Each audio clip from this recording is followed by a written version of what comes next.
Hi guys, this is Prashant here. स्वागत है आपका आपके यूट्यूब चैनल कॉमर्स क्लासेस में। पिछले लेक्चर्स में हमने नेचर ऑफ कंपनी और कंपनी की डेफिनेशन ऑफ कंपनी कवर किया था। आज हम शेयर कैपिटल के बारे में पढ़ेंगे। व्हाट इज शेयर कैपिटल, अंश पूंजी किसे कहते हैं या अंश पूंजी क्या होता है। तो सर, कंपनी को अपने सामान्य उद्देश्यों के प्राप्ति तथा व्यापार के संचालन हेतु पूंजी की आवश्यकता पड़ती है। किसी भी कंपनी को संचालित करने के लिए पूंजी की आवश्यकता पड़ती है। आधुनिक व्यापार तथा उद्योगों का जीवन रक्त पूंजी है। अगर आपके पास पूंजी नहीं है तो आप व्यापार नहीं कर सकते। जब कंपनी अपने अंशों का निर्गमन करके पूंजी प्राप्त करती है तो उसे अंश पूंजी कहते हैं। कहने का अर्थ यह है सर कि कोई भी कंपनी अंश जारी करके जो पूंजी प्राप्त करती है उसे अंश पूंजी या शेयर कैपिटल कहते हैं। वेरी गुड जी। अंश पूंजी कंपनी की कुल पूंजी का वह भाग है जिसे कंपनी समय समय पर अंशों के निर्गमन द्वारा प्राप्त करती है। कहने का अर्थ यह है सर कि जो अंश पूंजी है वह कुल पूंजी का वह भाग है जिसे कंपनी शेयर को इशू करके कमाती है या शेयर को इशू करने के बाद प्राप्त करती है। प्रत्येक कंपनी के पार्षद सीमा नियम में अंश पूंजी का उल्लेख रहता है। बिल्कुल सही। आप जब कंपनी रजिस्टर कराते हो तो पार्षद सीमा नियम में इस बात का उल्लेख होता है कि आपकी कंपनी के अंश पूंजी निर्धारित रहती है। मतलब इस अंश पूंजी से अधिक अंश पूंजी आप अंश जारी नहीं कर सकते और आपकी अंश पूंजी इतने से अधिक नहीं हो सकती। नेक्स्ट, संक्षेप में आप जान लो कि अंश पूंजी से आशय कंपनी की स्वीकृत पूंजी से। जो कंपनी की स्वीकृत पूंजी है उसे ही अंश पूंजी कहते हैं, जिसे शेयर कैपिटल इंग्लिश में कहते हैं। चलो सर, अंश पूंजी के भेद जान लो। मतलब काइंड ऑफ शेयर कैपिटल, कितने टाइप्स के होते हैं शेयर कैपिटल। तो सबसे पहला आ जाता है आपका अधिकृत पूंजी, जिसको ऑथोराइज्ड कैपिटल कहते हैं सर। ये ऑथोराइज्ड कैपिटल क्या होता है? कंपनी अपनी दीर्घकालीन व्यापार की भविष्य की संभावनाओं के आधार पर पूंजी का जो अधिकतम सीमा का निर्धारण करती है वही कंपनी की अधिकृत पूंजी है। कहने का अर्थ है सर कि कंपनी रजिस्टर के समय एक मैक्सिमम पूंजी का वो उल्लेख किया जाता है जिससे ऊपर जाकर के कंपनी व्यापार नहीं कर सकती या जिससे ऊपर कंपनी अंश जारी करके पैसे नहीं कमा सकती या पैसे प्राप्त नहीं कर सकती। तो ऐसे पूंजी को अधिकृत पूंजी कहते हैं। एक बार फिर से पढ़ते हैं सर। कंपनी अपने दीर्घकालीन व्यापार की भविष्य की संभावनाओं के आधार पर पूंजी की जो अधिकतम सीमा का निर्धारण करती है वही कंपनी की अधिकृत पूंजी होती है। Very good.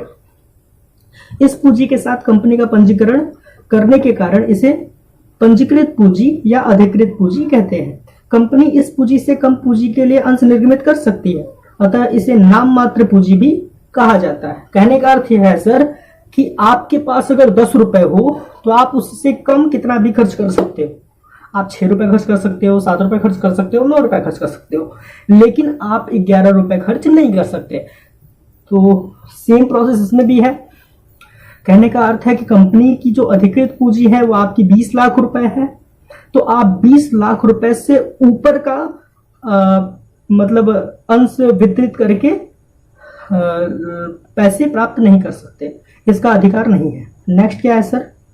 और ये जो मैक्सिमम पूंजी होती है ना, इसे अधिकृत पूंजी भी कहते हैं और नाम मात्र पूंजी कहते हैं। नेक्स्ट, कंपनी की अधिकृत पूंजी का उल्लेख पार्षद सीमा नियम के पूंजी वाक्य में होता है। जो कंपनी का अधिकृत पूंजी है इसका उल्लेख पार्षद सीमा नियम के पूंजी वाक्य में साफ साफ लिखा होता है। जी सर। कंपनी के आर्थिक चिट्ठे में अधिकृत पूंजी की कुल रकम को निश्चित अंशों में विभाजित करके दिखाया जाता है। जो कंपनी का आर्थिक चिट्ठा है, बैलेंस शीट है, उसमें कुल रकम के निश्चित अंशों में विभाजित करके दिखाया जाता है। कहने का अर्थ यह है सर कि आर्थिक चिट्ठे में आप दिखाओगे कि अगर आपका शेयर वैल्यू 20 लाख रुपए है और एक शेयर 100 रुपए का है तो आप बताओगे कि इसके पर शेयर का मूल्य क्या होगा। कहने का अर्थ यह है कि कंपनी के आर्थिक चिट्ठे में अधिकृत पूंजी की कुल रकम को निश्चित अंशों में विभाजित करके दिखाया जाता है। आपकी अधिकृत पूंजी 20 लाख रुपए है और अंश आपके 200 है या 2000 रुपए, 2000 अंश है, तो आप बताओगे कि एक अंश की कीमत क्या होगी। अगर एक अंश 2000 रुपए के हैं सर, सॉरी, टोटल अंशों का जो नंबर ऑफ शेयर्स है वो 2000 है, तो ऐसी कंडीशन में आपकी एक शेयर कितने की होगी? तो एक शेयर सर होगी आपका 2,000, 20,000, 2 लाख, 20 लाख, यानी कि 1,000 रुपए का पर शेयर 1,000 रुपीज। कोई कंफ्यूजन सर? नो। कहने का मतलब यह है कि आपके जो आर्थिक चिट्ठा है उसमें आप दिखाओगे अंशों का मूल्य। कहने का मतलब है कि आपके जो अंशों का मूल्य 20 लाख रुपए है तो वह पर शेयर कितने रुपए का है और कितने शेयर है, इसे आप ऊपर समता और दायित्व पक्ष में दिखाते हो। नेक्स्ट क्या है सर? इसे आर्थिक चिट्ठे के समता और दायित्व पक्ष में सबसे ऊपर लिखा जाता है। Very good. और राशि खाने में इस रकम को 2 लकीर देकर बंद कर दिया जाता है, इसे कुल योग में नहीं जोड़ा जाता। यह सिर्फ ऊपर दर्शाने के लिए है कि मेरी कंपनी की अधिकृत पूंजी इतने रुपए है, इसका कोई और रोल नहीं होता। नेक्स्ट क्या है सर? निर्गमित पूंजी। निर्गमित पूंजी को कहते हैं इशूड कैपिटल। अभी आपने जाना अधिकृत पूंजी क्या होती है। अधिकृत पूंजी वह पूंजी होती है जिससे कंपनी रजिस्टर्ड होती है। कहने का अर्थ है कि मैं अपने 10 रुपए से अधिक जाकर के कोई कार्य नहीं कर सकता, लेकिन 10 रुपए के अंदर तो कार्य कर सकता हूं ना। कहने का मतलब है कि कंपनी कह रही है आप 20 लाख रुपए तक के शेयर जारी कर सकते हो, ठीक है सर, लेकिन मैं 20 लाख रुपए के 20 लाख रुपए से अधिक के शेयर 20 लाख रुपए तक से अधिक के शेयर को जारी नहीं कर सकता। यह हमारे पार्षद सीमा नियम के पूंजी वाक्य में साफ साफ नोटेड किया गया है। तो यहां पर हम ये जानते हैं अधिकृत पूंजी जो है मैक्सिमम पूंजी को कहते हैं, जिसका दूसरा नाम पंजीकृत पूंजी और तीसरा नाम नाम मात्र पूंजी भी है। चलिए सर नेक्स्ट आ जाते हैं इशूड पूंजी। इशूड कैपिटल का मतलब होता है निर्गमित पूंजी। अब सर अधिकृत पूंजी होते पता चल गया कि 20 लाख रुपए है। अब ये जो निर्गमित पूंजी है ना, ये निर्गमित पूंजी issued capital sorry authorised capital के बराबर हो सकता है, कम हो सकता है, लेकिन अधिक नहीं हो सकता। आप 10 रुपए से कम खर्च कर सकते हो, 10 रुपए तक खर्च कर सकते हो, 11 रुपए नहीं कर सकते। आइए पढ़ते हैं क्या है ये। अधिकृत पूंजी का वह भाग जो जनता को अंश खरीदने के उद्देश्य से निर्गमित किया जाता है निर्गमित पूंजी कहलाती है। कहने का अर्थ यह है सर कि हमारा ऑथराइज्ड कैपिटल 20 लाख रुपए है, यानी कि 1,000 रुपए का एक शेयर है और 2,000 शेयर है, ठीक है, लेकिन हमने 2,000 शेयर में से 1,800 शेयर ही निर्गमित किए हैं या इशूड किया है खरीदने के लिए। तो ऐसी कंडीशन में जो इसका इशूड कैपिटल होगा, जिसे हम निर्गमित पूंजी कहते हैं, वो आपका 1000 मल्टीप्लाई बाई 1800, तो 18 लाख रुपए आ जाएंगे। तो अधिकृत पूंजी का वह भाग जो जनता को अंश खरीदने के उद्देश्य से निर्गमित किया जाता है उसे निर्गमित पूंजी कहते हैं। कोई कंफ्यूजन नहीं है सर? Very good. कंपनी अपनी आवश्यकता के अनुसार अधिकृत पूंजी में से जनता को अंश निर्गमित करती है। कहने का अर्थ यह है कि कंपनी को जैसा आवश्यकता होगा वह उतना अंश को निर्गमित करके पूंजी प्राप्त कर लेगी, लेकिन शर्त यह है कि अधिकृत पूंजी या अधिकृत पूंजी के अंश से अधिक अंश निर्गमित नहीं कर सकती, ठीक है सर। नेक्स्ट क्या है? यदि पूरी अधिकृत पूंजी निर्गमित कर दी जाए तो अधिकृत पूंजी और निर्गमित पूंजी की रकम एक ही होगी। कहने का अर्थ यही है सर कि अगर आप टोटली पूरे अंश को निर्गमित कर देते हो जितने से वो रजिस्टर्ड है, तो आपका जो निर्गमित पूंजी है वह अधिकृत पूंजी के बराबर होगी। बिल्कुल सही सर। कंपनी के आर्थिक चिट्ठे में अधिकृत पूंजी के बाद निर्गमित पूंजी को लिखा जाता है और रकम के नीचे 2 लकीर देकर बंद कर दिया जाता है, इसे कुल योग में नहीं जोड़ा जाता। कहने का अर्थ यह है सर कि जैसे आप ऊपर समता और दायित्व पक्ष में सबसे ऊपर अधिकृत पूंजी को लिखते हैं, ठीक उसके नीचे निर्गमित पूंजी को लिखते हो और उसे डबल लकीर से बंद कर देते हो, इसका कोई रोल नहीं होता। Next, issued capital include the followings. किस किस में इशूड कैपिटल जो है वो निहित है? देखो, फर्स्ट है आपका share allotted to the public, जो आप शेयर अलॉट करते हो पब्लिक को। Next, share allotted to signatories of memorandum. Next, share allotted to vendor of asset, जो असिस्ट के वेंडर हैं यानी कि संपत्ति के विक्रेता। और share allotted as bonus share, जिसको आप बोनस शेयर के रूप में अलॉट करते हो। Next, share allotted by way of right, मतलब वे ऑफ राइट मतलब अधिकार क्षेत्र का शेयर। कोई कंफ्यूजन नहीं सर। चलो, अनिर्गमित पूंजी क्या होती है सर? तो देखो, अधिकृत पूंजी आपकी कितनी थी? 20 लाख रुपए। 20 लाख रुपए में से आपने 18 लाख रुपए की अंश जारी किए, तो वो जो जारी नहीं कर रहे हो ना, उसे ही अनिर्गमित पूंजी कहते हैं। इंग्लिश में उसे अनसब्सक्राइब्ड अनइशूड कैपिटल कहते हैं। कोई कंफ्यूजन? नहीं सर, एक बार फिर से देख लो। अधिकृत पूंजी का वह भाग जिसे जनता को क्रय करने के लिए निर्गमित नहीं किया जाता अनिर्गमित पूंजी कहलाती है। Very good sir. इसका आर्थिक चिट्ठा में लेखा नहीं होता, मतलब इसको आर्थिक चिट्ठे में कहीं नहीं लिखा जाता। अब आपने यूज ही नहीं किया इसका, तो आप आर्थिक चिट्ठे में लिख करके क्या कर लोगे? तो इसका आर्थिक चिट्ठे में कहीं यूज नहीं किया जाता है। नेक्स्ट सर, प्रार्थित पूंजी क्या होती? प्रार्थित पूंजी को सब्सक्राइब्ड कैपिटल भी कहते हैं, तो इसे देख लेते हैं। अधिकृत पूंजी समझ में आ गया। अधिकृत पूंजी वह पूंजी है जिससे कंपनी रजिस्टर होती है कि सर हम इस पूंजी से आगे जाकर के कोई काम नहीं करेंगे, कार्य नहीं कर सकते, मतलब कि अंश जारी करके पैसा नहीं इकट्ठा कर सकते। सेकंड, आपका निर्गमित पूंजी। निर्गमित पूंजी वह पूंजी है जो अधिकृत पूंजी के पूंजी में से आप देते हो। जैसे अधिकृत पूंजी हमारी 20 लाख रुपए है और 2000 शेयर है, जिसका पर शेयर का प्राइस 1000 रुपए है, तो 2000 रुपए आपके मैक्सिमम है। आप 2000 शेयर से कम ही शेयर इशू कर सकते हो। अब जितनी आपकी जरूरत है उस हिसाब से आप उसको शेयर को निर्गमित करोगे, तो वो जो शेयर जरूरतें वाली शेयर होती हैं उसे निर्गमित पूंजी कहते हैं, ठीक है, जिसको इंग्लिश में इशूड कैपिटल कहते हैं। कोई कंफ्यूजन नहीं है सर? चलिए, वेरी गुड। नेक्स्ट अब आते हैं अनइशूड कैपिटल में। अब आप जो इस शेयर को यूज नहीं कर रहे हो, जो शेयर का प्राइस नहीं मिल रहा है, वो आपके लिए अनइशूड कैपिटल हो गया। Very good. नेक्स्ट क्या है सर? प्रार्थित पूंजी। प्रार्थित पूंजी किसे कहते हैं सर? तो प्रार्थित पूंजी निर्गमित पूंजी का वह भाग है जिसके लिए जनता कंपनी के पास अपने आवेदन पत्र भेजती है। कंपनी अधिनियम 2013 के अनुसार, क्लॉज 86 के अनुसार पूंजी का वह भाग जिसे कुछ समय के लिए कंपनी के सदस्यों द्वारा प्रार्थित किया जाता है प्रार्थित पूंजी कहलाती है। कहने का अर्थ यह है सर कि अगर आप एप्लीकेशन देते हो कि या आप इशू करते हो शेयर को, जैसे आपने 2000 शेयर इशू किया, तो जरूरी नहीं है कि 2000 इशू किए हो आप तो सभी जनता खरीद ले। हो सकता है वो ओवर सब्सक्रिप्शन हो जाए, हो सकता है वो अंडर सब्सक्रिप्शन हो जाए। तो ऐसी कंडीशन में ये जो सब्सक्राइब्ड कैपिटल है वो वह कैपिटल है जो जनता आपसे मांग करती है। जैसे जनता का एप्लीकेशन आया कि नहीं सर मुझे टोटल जनता ने 1000 जनता ने आपके शेयर में इंटरेस्ट दिखाया, तो आपका जो सब्सक्राइब कैपिटल होगा वो 1000 शेयर के अकॉर्डिंग होगा। तो इसके बाद फिर से पढ़ते हैं सर। प्रार्थिक पूंजी निर्गमित पूंजी का वह भाग है।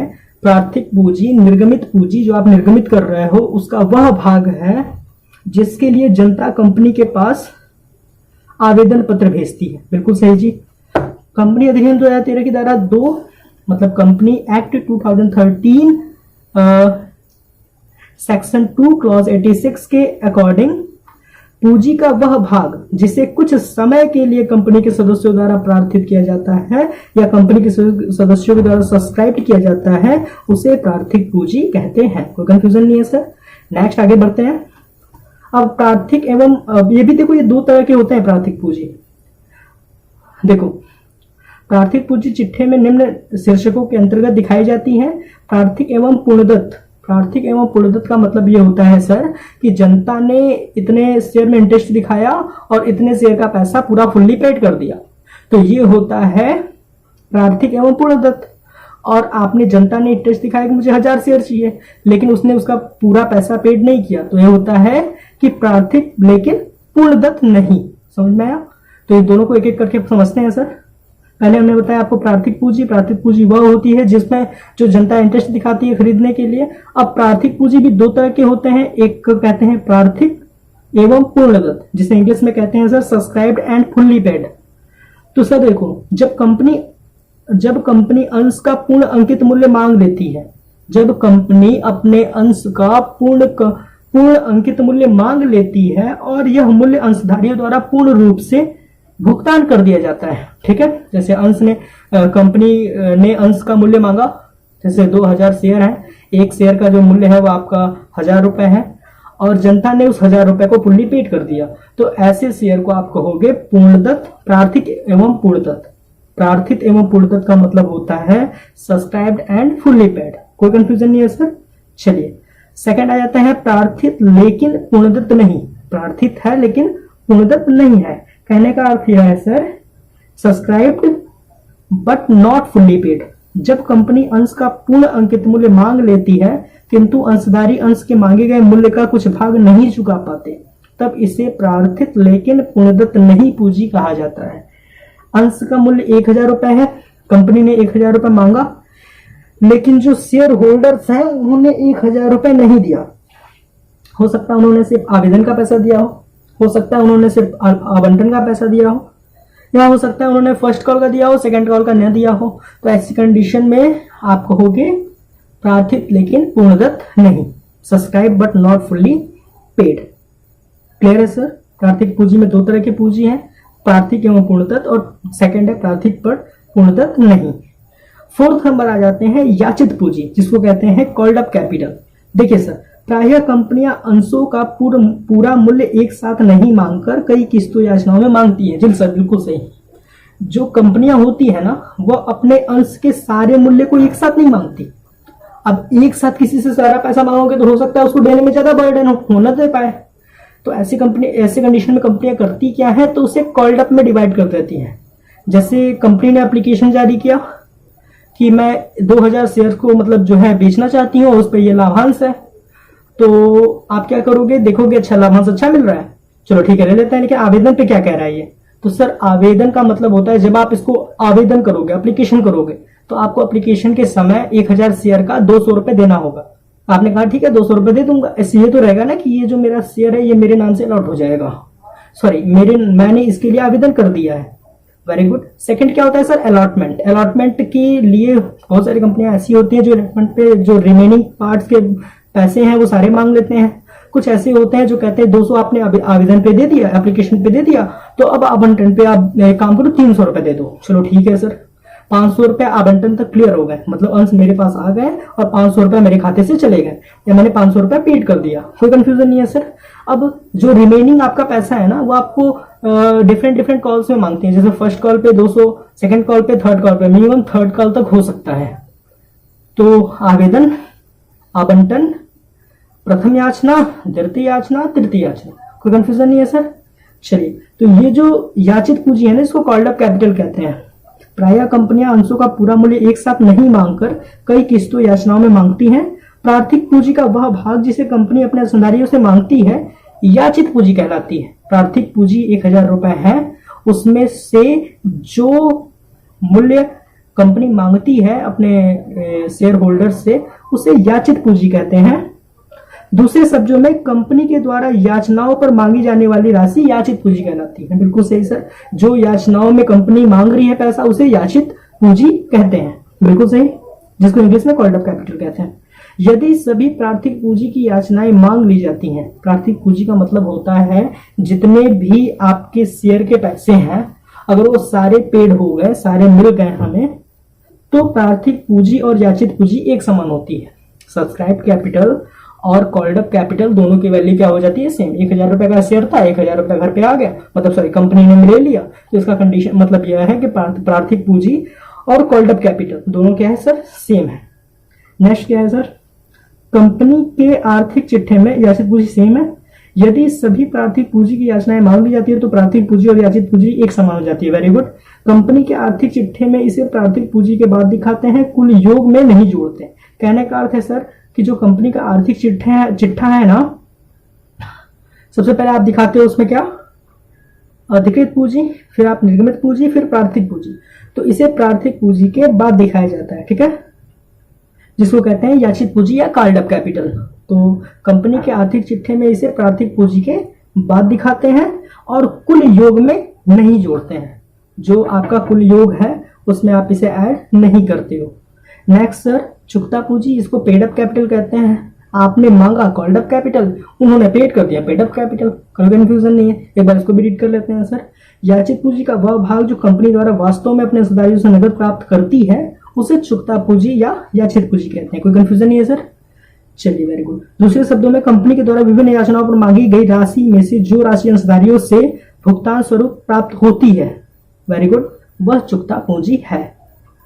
चुकता पूंजी याचित पूंजी के बराबर या कम हो सकती है। बिल्कुल सही, जो चुकता पूंजी है वो याचित पूंजी के बराबर या कम हो सकती है। मैंने आपसे 10 रुपए मांगा तो आप या तो 10 रुपए दोगे या तो 9 रुपए दोगे। वेरी गुड, पर किसी भी परिस्थिति में अधिक नहीं हो सकते। अच्छा सर, बिल्कुल सही कह रहे हो, आप मांगने पे 10 रुपए दोगे, 9 रुपए दोगे, 11 रुपए थोड़ी दोगे। तो ये बराबर हो सकती है, कम हो सकती है, अधिक नहीं हो सकती। वेरी गुड सर, अधिक नहीं हो सकती है। कंपनी के आर्थिक चिट्ठे में चुकता पूंजी को याचित पूंजी के बाद लिखा जाता है। जो आपकी याचित पूंजी है, याचित पूंजी का अर्थ है आपका called up capital, called up capital के बाद आपका पेड अप कैपिटल को लिखा जाता है। कोई कंफ्यूजन सर? नहीं।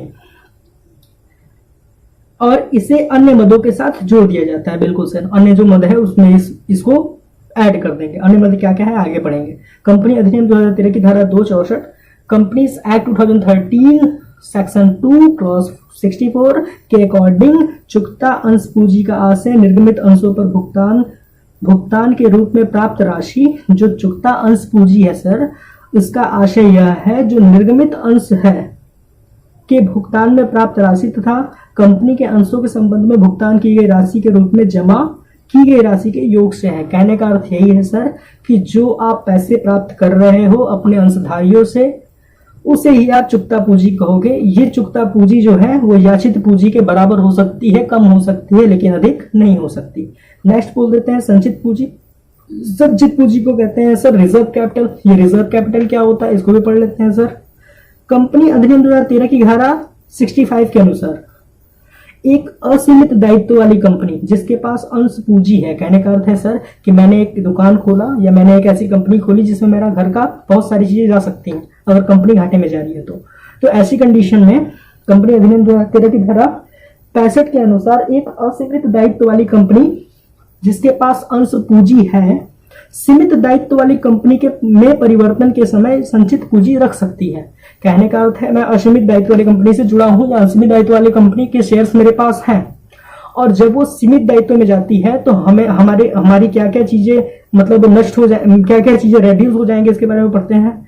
तो कंपनी अधिनियम 2013 की धारा 65 के अनुसार एक सीमित दायित्व वाली कंपनी जिसके पास अंश पूंजी है, असीमित दायित्व वाली कंपनी जिसके पास अंश पूंजी है, सीमित दायित्व वाली कंपनी में परिवर्तन के समय संचित पूंजी रख सकती है। कौन सी पूंजी रखेगी सर? संचित पूंजी। ये संचित पूंजी क्या होती है पढ़ते हैं। इस दशा में कंपनी एक प्रस्ताव द्वारा अपनी अंश पूंजी को बढ़ा सकती है। कंपनी एक प्रस्ताव देगी जिसमें इसके अंश पूंजी बढ़ जाएंगे और यह निश्चित करती है कि बढ़ी हुई पूंजी का कोई भाग, अयाचित अंशों का कोई भाग कंपनी के समापन की दिशा में अतिरिक्त अन्य किसी भी दिशा में मांगा नहीं जाएगा। संचित पूंजी समापन की दिशा में केवल लेनदारों के लिए उपलब्ध होती है। कहने का अर्थ है सर जो भी कंपनी संचित रिजर्व कैपिटल रखती है वह कैपिटल सिर्फ आपके लेनदारों के भुगतान के लिए होता है, अंशधारियों के लिए नहीं होता। होता भी है तो बहुत कम। जब लेनदारों का पैसा चुकता हो जाता है तभी अंशधारियों को इसमें से पैसा दिया जाता है। कोई कंफ्यूजन नहीं है सर? Very good. नेक्स्ट क्या है? पूंजीगत संचय, जिसको कहते हैं कैपिटल रिजर्व। ये पूंजीगत संचय होता क्या है सर? देखिए जो कंपनी की संपत्ति होती है ना, उसको जब आप सेल करते हो या उसके थ्रू लाभ कमाते हो तो ऐसे में जो फायदा होता है उसे पूंजीगत संचय कहते हैं। आइए इसको भी रीड कर लेते हैं सर। पूंजीगत लाभों से बनाया गया संचय पूंजीगत संचय कहलाता है। Very good. पूंजीगत लाभ कंपनी की सामान्य क्रियाओं के कारण उत्पन्न नहीं होता, वो बेचना पड़ता है। सामान्य क्रिया नहीं करके एक पैसा कमा रहे हो। पूंजीगत लाभों में से बनाया गया संचय पूंजीगत संचय कहलाता है। पूंजीगत लाभ कंपनी की सामान्य क्रियाओं के कारण उत्पन्न नहीं होते। पूंजीगत संचय में से लाभांश वितरित नहीं किए जा सकते। मतलब आपने पूंजी बेच करके लाभ कमाया है तो वो आपका लाभांश नहीं है सर। Very good. कहने का अर्थ यह है कि आप किसी से पैसा ले रहे हो और उस पैसे से बिजनेस कर रहे हो। बिजनेस करके कुछ फायदा हुआ तो आपने उसको बता दिया कि भैया बिजनेस करके 10 रुपए पे फायदा होगा, तुमको 2 रुपए दे दूंगा, मैक्सिमम 2 रुपए दूंगा, कभी नहीं होगा तो 1 रुपया दूंगा। लेकिन आप उससे पैसा नहीं ले रहे हो या ले भी रहे हो और घर के फ्रिज को बेच दिया आपने। अब घर के फ्रिज को बेचने के बाद 10,000 रुपए की पूंजी लगा दिया आपने व्यापार में, तो क्या उस पर जो लाभ मिलेगा वो आप उसको दोगे? नहीं सर, उस पैसे को अपने पास रखोगे। अब इस पैसे का यूज कहाँ होगा ये पढ़ता हूं मैं। देखो पूंजीगत लाभों से बनाया गया संचय पूंजीगत संचय कहलाता है। Very good. पूंजीगत लाभ कंपनी की सामान्य क्रियाओं के कारण उत्पन्न नहीं होते। जो पूंजीगत लाभ है ना वो सामान्य क्रिया करके उत्पन्न नहीं होते। पूंजीगत संचय में से लाभांश वितरित नहीं किए जा सकते हैं सर। पूंजीगत संचय निम्न मदों से उत्पन्न होते हैं। कैसे कैसे? तो स्थायी संपत्तियों के विक्रय या पुनर्मूल्यांकन पर होने वाले लाभ। कहने का अर्थ यह है सर कि हमने अपने संपत्ति को बेच दिया और बेचने के बाद जो है विक्रय करने के बाद लाभ कमाया, तो ऐसे हो सकता है। पुनर्मूल्यांकन पर होने वाले लाभ मतलब दोबारा मूल्यांकन कर रहे हो और पैसा बढ़ गया तो वो आपका संचित पूंजी है, जिसको कैपिटल रिजर्व कहते हैं। नेक्स्ट सर कंपनी के समामेलन से पहले कमाया गया धन। कहने का अर्थ यह है कि कंपनी रजिस्टर हो रही है उससे पहले कुछ पैसे मिल गए उसको, तो ये सारी चीजें कैपिटल रिजर्व में जाती है। नेक्स्ट अंशों या ऋण पत्रों के निर्गमन पर प्राप्त प्रीमियम। अब देखिए, जब कंपनी की रेपो अच्छी हो, रेपुटेशन अच्छी होती है, तो उसके अंश जिसकी कीमत 1,000 रुपए है, वो चाहे तो उसको बढ़ा करके 1,200 रुपए तक ले जा सकती है, जिसमें 200 रुपए उसके प्रीमियम के पैसे हैं। तो ये जो प्रीमियम का पैसा है वो कैपिटल रिजर्व में जाएगा। कोई कंफ्यूजन नहीं है? चलिए सर, नेक्स्ट, अंशों या ऋण पत्रों के निर्गमन पर प्राप्त प्रीमियम। Very good. अंशों के हरण या पुनर्निर्गमन पर प्राप्त लाभ। अब आपने क्या किया, कोई अंश ले रहा है 1,000 रुपए का, उसने पैसा चुकाया नहीं, तो आपने क्या किया, भैया पैसा चुकाओ, नहीं चुकाओगे अंश दे दो, मैं किसी और को बेच दूंगा। तो जब आप उससे पैसे लेते हो तो वो उसका 25 रुपए आपका पहले से आपके पास है, तो आपने क्या किया कि भैया देखो, अगर लेना है लो, नहीं लेना है, पैसा नहीं दोगे तो मैं तुम्हारे 25 रुपए पे 20 रुपए दूंगा, वो जो 5 रुपए तुम्हारा है वो हरण हो गया। अब वो जो 5 रुपए हरण हो गया वो तुम जाओगे कैपिटल रिजर्व में। ठीक है, नेक्स्ट क्या है सर, आपने ले लिया 25 रुपए आपके पास पहले से था, और आपने 20 रुपए में देकर के 5 रुपए इधर से कमाया। अब इसको जहां दूसरों को दोगे ना, उसको बोलोगे भैया ये एक शेयर मेरे पास बचा हुआ है, सबको 30 का मिलता है, चल तुझे 35 का दे दूंगा, तू उधर से 5-10 रुपए मिल गया। ठीक है, तो ऐसे करके क्या हुआ, पैसे बढ़ जाएंगे, तो उसे आप कहां डालोगे, कैपिटल रिजर्व में। कोई कंफ्यूजन नहीं है सर? Very good. नेक्स्ट, ऋण पत्रों के शोधन पर होने वाला लाभ। जब ऋण पत्र का आप शोधन करते हो तो उसमें भी जो लाभ होता है उसको, उसका भी जो पैसा है वो इसी में जाता है, कैपिटल रिजर्व में। कोई कंफ्यूजन नहीं है सर? संचित पूंजी एवं पूंजी संचय में अंतर। संचित पूंजी क्या है और पूंजी संचय क्या है, इसमें अंतर देख लो एक बार फिर से। या संचित पूंजी मैंने पढ़ाया और ये पूंजी संचय भी पढ़ाया। अब इन दोनों में अंतर क्या है ये भी देख लीजिए आप। Difference between reserve capital and capital reserve. अंतर का आधार देख लो, अर्थ के आधार पर देखे जो दोनों में, तो पहला क्या है सर, अयाचित पूंजी, जिसको अनकॉल्ड अप कैपिटल कहते हैं। यह वह भाग जो जनता से तत्काल न मांगकर भविष्य की आवश्यकता पड़ने पर मांग के लिए रखा जाए। देखिए सर, कुछ पैसे ऐसे होते हैं जिसको अनकॉल्ड अप कैपिटल कहते हैं। अर्थ ये है सर कि आपके 1,000 रुपए का शेयर है, आप कहते हो कि सर जरूरत पड़े तो 100-200 रुपए और मांगे जा सकते हैं, तो ऐसी कंडीशन में जो राशि होती है उससे अनकॉल्ड अप कैपिटल या अयाचित संचित पूंजी कहते हैं, जिसको अयाचित पूंजी भी कहते हैं। अयाचित पूंजी का वह भाग, अयाचित पूंजी मतलब अभी वो मांगा नहीं गया है, उसका वह भाग जो जनता से तत्काल न मांगकर भविष्य के आवश्यकता पड़ेगा तब मांगने के लिए रखा जाए, उसे संचित पूंजी कहते हैं। लेकिन पूंजीगत लाभ में सृजित संचय को पूंजी संचय कहते हैं। जो आपके पूंजीगत लाभ में पैसा प्राप्त हो गया उसे ही आप पूंजी संचय या कैपिटल रिजर्व कहोगे। कोई कंफ्यूजन नहीं है सर? Very good. नेक्स्ट क्या है, सृजन, जिसको क्रिएशन कहते हैं। क्रिएशन के आधार पर जो संचित पूंजी है जिसको रिजर्व कैपिटल कहते हैं, वो क्या है सर, तो इसका सृजन अयाचित होता है। अयाचित मतलब मांगते नहीं हो आप। नेक्स्ट, इसका सृजन पूंजीगत लाभ में से होता है। बिल्कुल सही, जो आपका पूंजीगत लाभ होता है उसका सृजन इसमें से होता है। वैकल्पिक, बाध्यकारी, ऑप्शनल और मैंडेटरी। तो संचित पूंजी का सृजन बाध्यकारी नहीं है, जबकि कंपनी द्वारा पूंजीगत लाभ का अर्जन होने पर इसका सृजन बाध्यकारी है। नेक्स्ट सर, सृजन का नियम। तो संचित पूंजी का सृजन हेतु विशिष्ट प्रस्ताव आवश्यक है।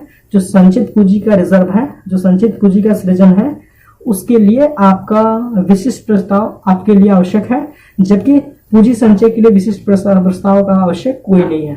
आपने पूंजी बेचा, उससे जो धन कमाया उसको आप यूज कर सकते हो। Next, uses. कंपनी के समापन के समय संचित पूंजी याचित की जाती है और कंपनी के द्वारा उपयोग की जाती है। कहने का अर्थ है सर, जो आपका अयाचित पूंजी है वो कंपनी जब लास्ट में कभी वाइंड अप होगी तो उस समय उसका यूज कर लिया जाएगा। लेकिन जो कंपनी का ये कैपिटल रिजर्व है ना, ये जीवन पर्यंत मतलब जीवन काल में कई बार होता रहता है। कंपनी के जीवन काल में पूंजी संचय का उपयोग पूंजीगत हानियों को अपलिखित करने या बोनस अंश देने के लिए किया जाता है। लेखांकन व्यवहार।